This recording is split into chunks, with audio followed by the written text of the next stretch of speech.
the worst crisis that this country faced. And ever since, she's inspired us all with the words that she will always be associated with: "We will meet again." And we send our condolences to her family, and we will all remember her warmly. The first thing I want to do is take you through the latest data and then talk about progress with NHS Test and Trace and vaccines. If we go to the first slide, please. The first slide shows that yesterday there were 136,516 tests, taking the total to over 7.25 million tests in total, and that there were 1,218 positive test results. If we go to the next slide. This slide shows the estimated average number of people who had COVID-19 in England. This is according to the ONS survey. And as you can see, the number has been coming down over time. And this same survey implies around 4,500 new cases per day. Next slide, please. Data from hospitals also shows that broad downward direction. There are 490 admissions with COVID-19 on the 15th of June. And as we can see, the number of people on mechanical ventilator beds is now 360. Next slide, please. The number of people in hospital continues to come down in almost every region.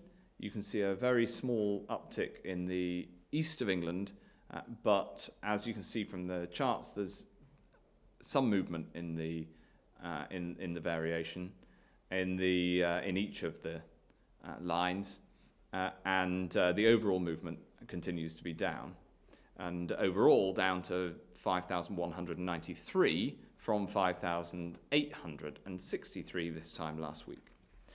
And the final slide of this group, please. When it comes to the number of people who've sadly died with coronavirus, yesterday the number of deaths reported was 135, bringing the total to 42,288. And again, we can see the downward trajectory, thankfully, of that number. And the number 135 is lower than this time last week, but there is still some way to go. There's one additional report that's worth looking at, which is that Public Health England today published their weekly surveillance report, which shows that last week, for the first week since mid-March, the number of people who died in this country in total from coronavirus and anything else was no higher than is normal at this time of year. So that demonstrates that the number of deaths is coming right down. But the battle against this virus is not over. And it's a battle on many fronts. And there's two areas I want to update you on today. The first is vaccines. Before I talk about corona vaccines, I just want to mention a very important reminder about other routine vaccines that are there to protect you. Throughout the crisis, we've tried to keep the vaccination programs for children going, and that has been largely successful. But if you or your child is invited for a vaccination, like MMR, then please make sure you attend. It's very important that we don't fall behind on the vaccinations for other diseases because of this crisis. During the pandemic, we've put the stringent measures in place to protect people who are getting vaccinations. And in the long run, the best way to defeat this virus is, of course, the discovery of a vaccine. And since the start, we've been supporting the most promising projects. As of this week, the Imperial Vaccine is now in the first phase of human clinical trials, and AstraZeneca has struck a deal for the manufacture of the Oxford vaccine. They're starting manufacturing now, even ahead of approval, so we can build up a stockpile and be ready should it be clinically approved. Just like with dexamethasone, the treatment, which we stockpiled before we had proof that it was clinically effective. So we are starting the manufacture of the Oxford vaccine now so that it'll be ready should the science come off. Today, we have also published the way in which we propose to prioritise people for access to a vaccine as soon as one comes available. Just as we did for testing, we'll be guided by the clinical science, prioritising those in most need. I'm very grateful to the Joint Committee on Vaccination and Immunisation, which has published its interim advice today. They recommend priority vaccination for two groups: frontline health and social care workers and those at increased risk of serious disease and death from coronavirus, including, for example, adults over the age of 50 and those with heart and kidney disease. As we learn more about the virus, we'll continue to take into account which groups may be particularly vulnerable, including, for example, those from ethnic minority backgrounds, so we can protect the most at risk first should a vaccine become available and get this country back on our feet as soon as we possibly can. Our approach to vaccines is to throw everything at it as fast as we can and rigorously to test and make sure that they're safe before deployment. This is our approach across the board, in fact, including on test and trace too, and that's the second area that I want to focus on today. Baroness Harding will talk you through the latest figures from our NHS test and trace programme shortly. Today's data show a system that is working well and constantly improving. And remember that each one of the thousands of people who are now isolating because of the NHS test and trace programme and all the work of those involved is someone who would have been innocently going about their daily lives not knowing that they were a risk to their community.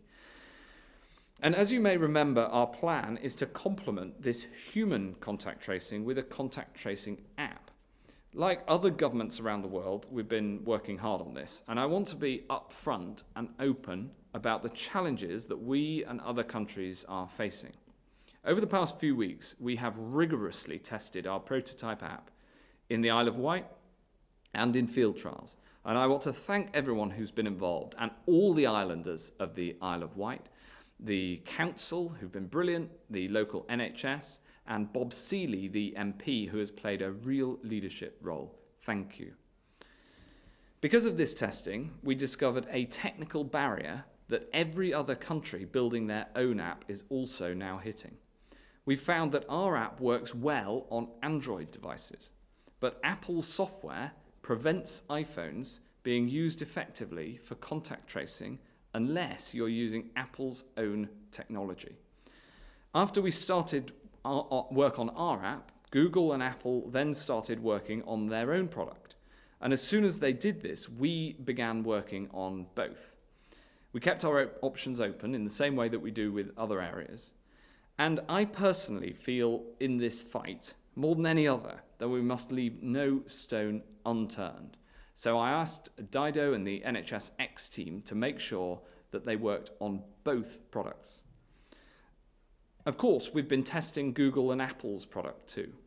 And as we did this, we've found that it does not estimate distance well enough.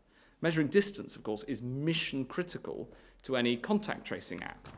So as it stands, our app won't work because Apple won't change their system, but it can measure distance, and their app can't measure distance well enough to a standard that we are satisfied with. Throughout this, for me, what matters is what works, because what works will save lives. And I will work with anyone, public or private sector, here or overseas, to gain any inch of ground against this disease. So we've agreed to join forces with Google and Apple to bring the best bits of both systems together. We'll share our algorithm and the work that we've done on distance calculation and combine that with their work to deliver a new solution. I've always been optimistic about the contribution that technology can make in this battle against coronavirus. And coming together in this way will bring together some of the best minds to find a solution to this global challenge and help to save lives.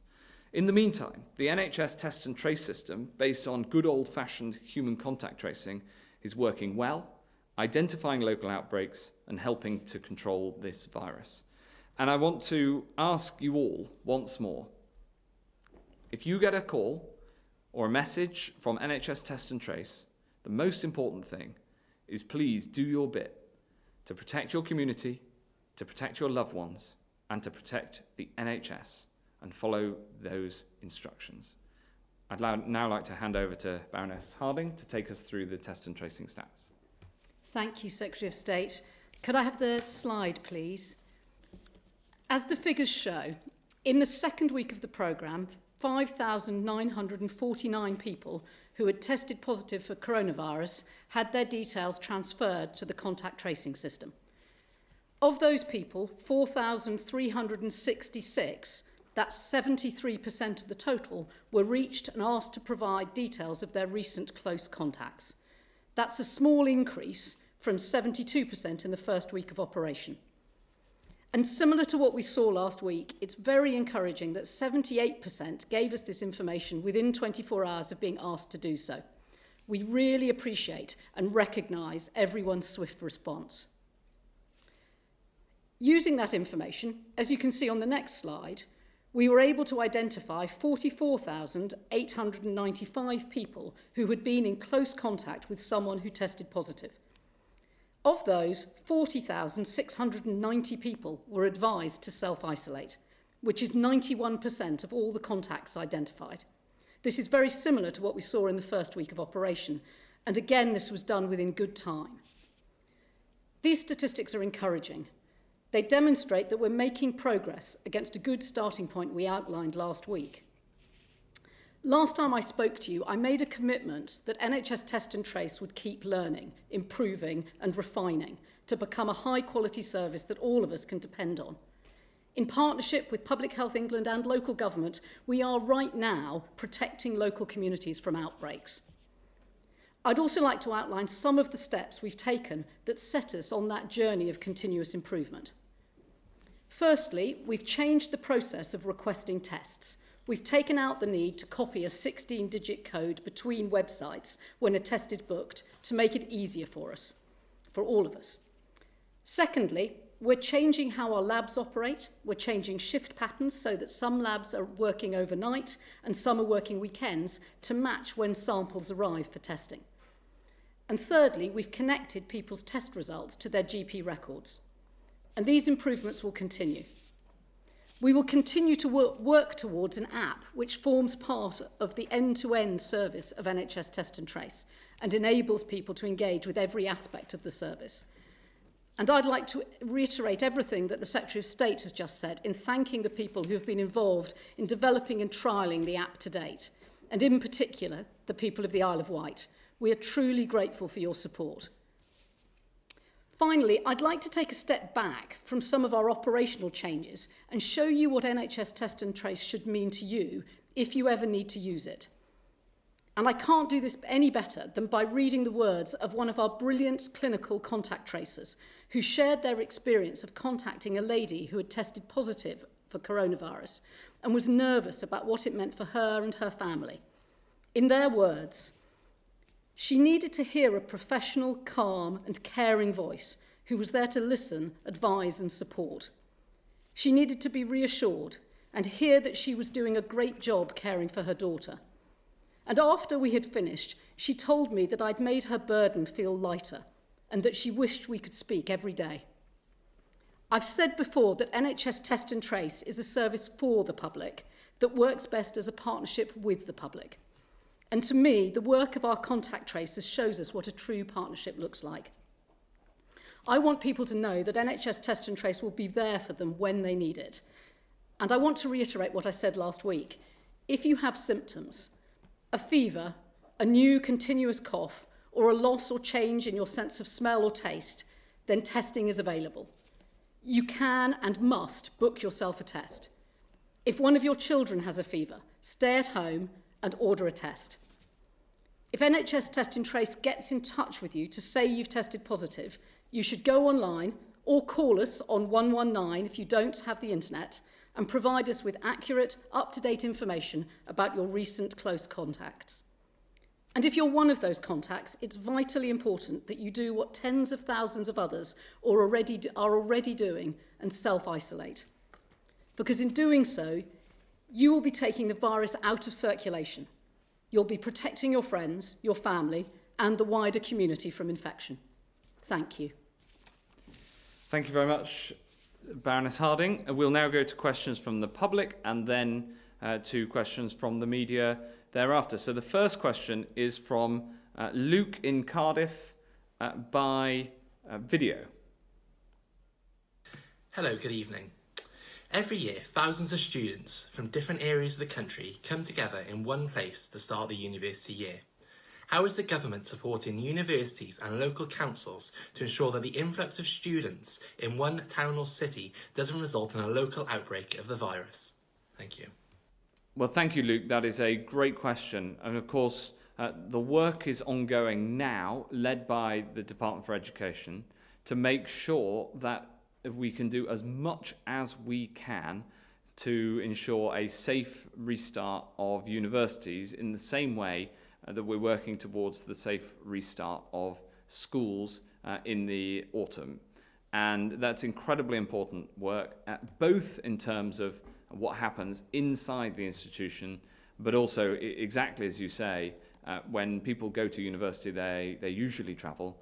And places like Cardiff, which of course has a brilliant university, in fact two, there are many students who go there. It's a really important point. It's something that the DFE is working very hard on. Thanks very much for your question, Luke. The next question is from Stuart in Birmingham. And Stuart asks, as a large number of people have been working from home during the lockdown period, is the government planning to pass laws that will make it easier for employees who wish to continue working from home to do so as lockdown is eased? Well, the number one thing I'd say, Stuart, is that working from home is absolutely recommended wherever it's possible. Of course, there are some industries in which it's just not possible, some jobs. But wherever it's possible, we recommend working from home. I think one of the big things that people have learnt from this crisis is the opportunity of working from home and how it can be effective. And thank goodness the technology is now readily available to make that so. So it's certainly something that I think will stay with us a long time after the crisis. Those Zoom calls or other technologies are available. I'm very happy to talk to the business department to ask whether there's laws that need to change given that big change in how people are using technology. I think we should take that away and look at it. But the best thing is, in the first instance, of course, people can work from home. Where people can work from home, they should do so, and businesses, employers should facilitate that. Thanks very much, Stuart. Great question. The next question is from Hugh Pym of the BBC. Hugh. Thank you very much. You had said that the smartphone app would play a central role in testing and tracing. It's now been delayed. When do you think the app will be involved in identifying and tracing contacts? Well, thanks, Hugh. We are working on it, is the answer. We're not going to put a date on it, I'm afraid, because I'm absolutely determined that whilst this technology can help, it's got to be working effectively. And the central point of test and trace is actually the fact that when you are identified as at risk, you then isolate, and asking people to isolate for 2 weeks is a big thing. And so I would not recommend an app unless I'm confident in it. I've explained, I hope, why the best parts of the two systems that we've been working on can be brought together. But I am confident that we will get there. We will put that cherry on Dido's cake. A quick follow-up on another subject, if I may. Sure. More than 2 million people are shielding, and there have been reports in the last day or two about the scheme coming to an end at the end of July, based, it seems, on briefings to charities. Can you end the uncertainty and give people in that situation a proper indication of what is going to happen?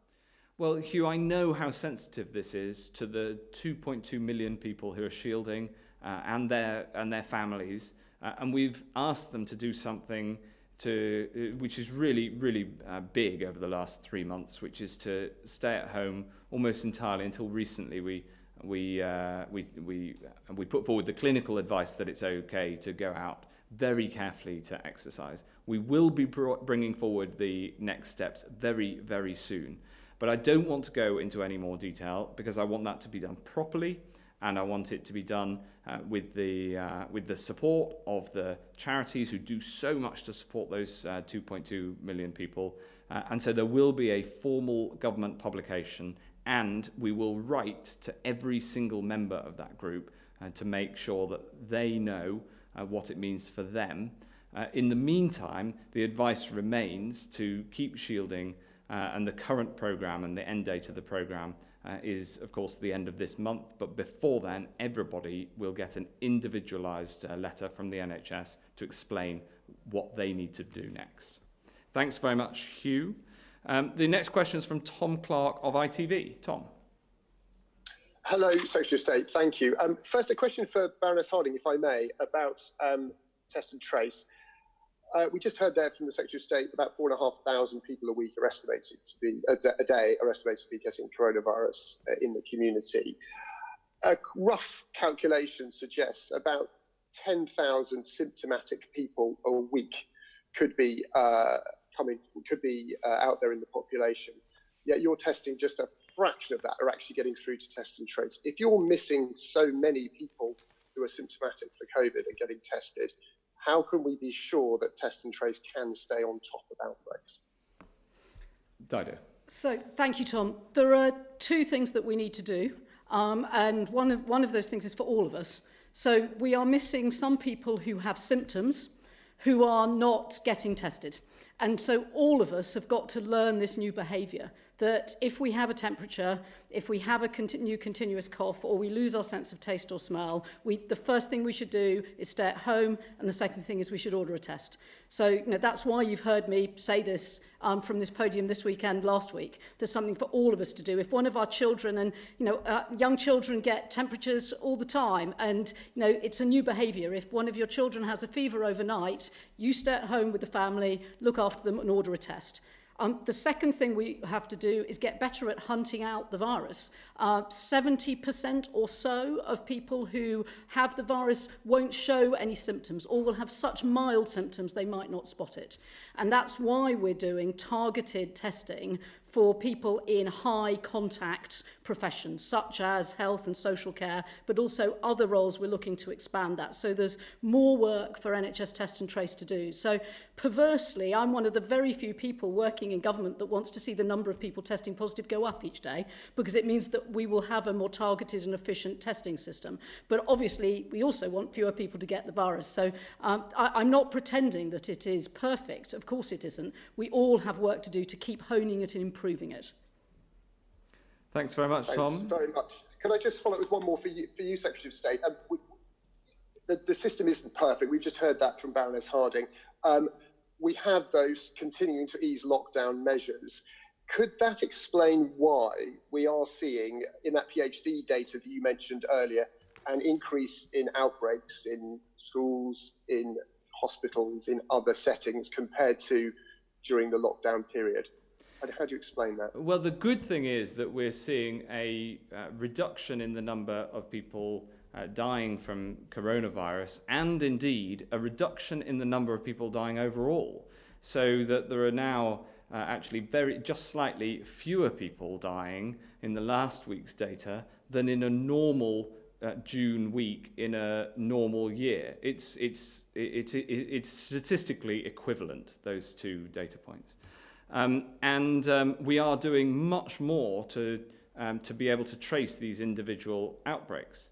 For instance, there's an outbreak right now in parts of Leicester that we're working very hard to track down, and we're putting in a mobile testing unit, and we're working hard on that. There's another in Kirklees in Yorkshire. Again, we've sent in mobile testing units. We're working with, in both cases, the local council, and in both cases, the local director of public health is doing a magnificent job working with the NHS Test and Trace scheme and the Joint Biosecurity Centre as our sort of our eyes and ears.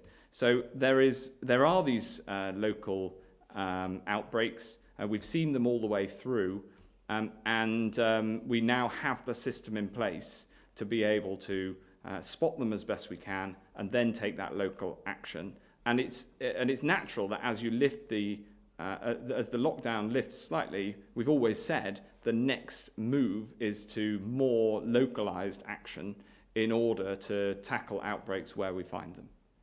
Dido, did you want to add anything on that? No, I would just say that we have a very large-scale test and tracing service up and running now. If you look at the scale of our national service in terms of tests conducted per 100,000 of population, in terms of contact tracers per 100,000 population, it stands comparison with anyone in the world. So we have a service that is fit for purpose for as we stand now, and it will get better and better with each passing week. Thanks, Tom. The next question is from Andy Bell from Channel 5 News. Andy. Thank you very much. A question for both of you.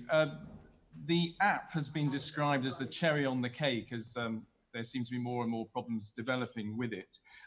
It's much more than that, isn't it, if we're ever going to go back to normal? Because it's all very well for people to have contact tracing. They can remember the people that they knew, that they were in touch with it. But if we're going to get back to normal and people are standing in bus queues or getting on trains, they're not going to know who those people are. So an app is absolutely vital, isn't it, to get back to any kind of normality? Well, the thing that's vital to get back to the sort of normality you describe is to get the number of infections right down and to have the treatments and the vaccine available and to have a world-class test and trace system as a whole. And actually one of the things that we've learned from the Isle of Wight is the importance of the human in the contact tracing, and that the app is an important addition, exactly as you described. For instance, somebody sitting on the bus that you wouldn't know and therefore be able to pass the contacts on. But the core is the human contact tracing element of it, and so that's But we still want the app to work. That's why we backed both horses, and we'll keep working with all the technologists to get one that does. I'd just add that this is a global challenge, that what we've done in really rigorously testing both our own COVID-19 app and the Google Apple version is demonstrate that none of them are working sufficiently well enough to actually be reliable to determine whether any of us should self-isolate for 2 weeks. That's true across the world. And yet a number of countries, including ourselves, have got scale and effective test and trace services. I think clearly having an app that can help identify people you don't know would be a hugely helpful addition to those of us that commute. But there are other things we can all do. Good hand hygiene, being really aware of social distancing, wearing a face mask on public transport, all of those things are well within our abilities now. And I do think what we are building is fundamentally a human, local community service that will be digitally assisted. That technology on its own isn't going to solve this. It's all of us in the way that we behave that will. Can I follow up on that? Yes, of course. But if you don't have a date and you can't give us a date for when this app will be ready, and there's been discussion even today of it being autumn/winter before an app is up and running in the way that it needs to be, that basically means, can we get back to normal life in terms of people getting on commuter trains, etc., before autumn/winter? That's an awful long way away. Well, I'd simply say, Andy, that the core of the NHS Test and Trace programme is to ask people who are higher risk to isolate. And as you've seen in the statistics that Dido's just shown, that now covers 87,000 people. And so there's a very significant operation in place. Of course, it can be enhanced. Both the human side will continue to improve, as we've always said, and adding the technology. But I absolutely don't put the direct link that you do between the two. But we'll get the app up and running as soon as we can. But I will not recommend people to download the app until I'm confident that that's the right thing to do. Because I'd be asking people to download the app and then to self-isolate if it tells you to. And that is a big thing to ask of people. And so you'll understand why, rather than just putting this out, even though there are these problems with it, I'd far rather not. I'd far rather get it right. Thanks very much, Andy. Next question is from Heather Stewart of The Guardian. Heather, how are you? I'm very well. So there have been reports of problems with the app for weeks now with the NHS version. Australia announced on the 6th of May that it was switching to a Google Apple approach because it realised that it wasn't working, developing a bespoke app. Has it taken us too long to realise that this is not something that we can do ourselves? And is that because we were too fixated on being world-beating? No, actually, quite the contrary, Heather. You know, I'm from Newmarket. We backed both horses. So we took the decision in May to start building the Google Apple version as well. And then because we'd built both, we could then test both. And actually, the best way to get new technology going is to test different approaches. And this often happens as a standard approach in the commercial world, for instance, and far better to go with both versions. And we've now got problems with both versions, but there's parts of each that can come together to build something that's stronger than either version there is. Dido? The reality is, if we hadn't backed both horses, we wouldn't have a way forward. Precisely because we've developed our own and we've developed some really sophisticated distance calculations, we think that we can enhance the Google Apple platform such that it will work. If we hadn't backed both, we wouldn't be able to do that. Thanks, Heather. The next question is from Matt Dathan at The Sun. Matt. Thank you. This week we've seen more evidence of how disabled children, their families and adults with learning difficulties have been left behind and let down in lockdown. This week, a survey by the Disabled Children's Partnership found 3/4 of disabled children have had all of their support withdrawn, such as respite care and equipment. And this leaves also a huge strain on their families, their siblings, their parents, and adults with learning difficulties, many of whom live in supported living situations, like my sister Beth, actually, herself.